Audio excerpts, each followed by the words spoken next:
பயத்தில் நான் தலையை திருப்பவே இல்லை. நான் அப்படியே நின்று கொண்டிருந்தேன். ஆனால் அவர்கள் அவரை சுட்டபோது மரத்தின் பட்டை ஒன்று எங்கள் மேல் விழுந்தது. அது மிகவும் அச்சத்தை கொடுத்தது.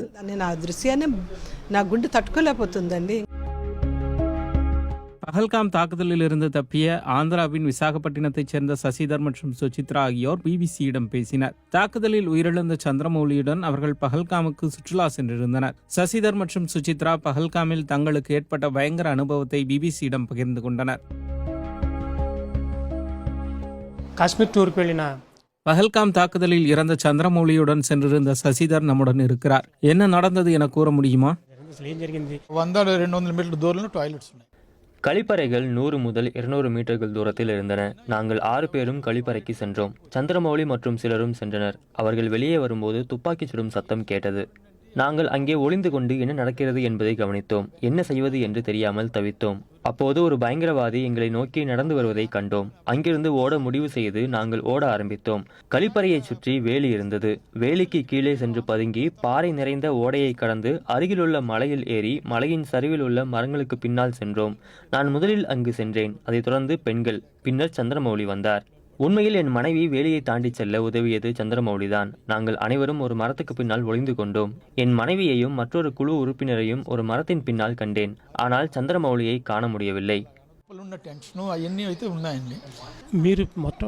முதலில் துப்பாக்கி சத்தம் கேட்டபோது சூழ்நிலை எப்படி இருந்தது? எங்கள் குழுவில் வேலி கம்பியின் கீழே இருந்து பதுங்கி சென்ற கடைசி நபர் நான் தான். சந்திரமௌலி தான் எனக்கு பதுங்கி செல்ல உதவினார். நான் மிகவும் பதட்டமாக இருந்ததால் என்னால் நிற்கக்கூட முடியவில்லை. முழங்கால் வலி இருப்பதால் என்னால் எழுந்திருக்கவும் முடியவில்லை. சந்திரமௌலி என்னை தரையில் இருந்து கஷ்டப்பட்டு வலுக்கட்டாயமாக தூக்கினார்.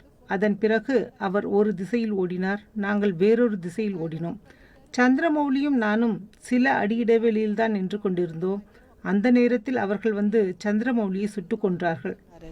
మౌలి గారి మేమే 10 అడుగుల దగ్గరలో నిలబడ్డాము. సమీపంలో చూసారమ్మా? அவர்கள் சந்திரமௌலியை சுடுவதை நீங்கள் பார்த்தீர்களா? తల తిప్పలేదండి భయానికి. பயத்தில் நான் தலையை திருப்பவே இல்லை.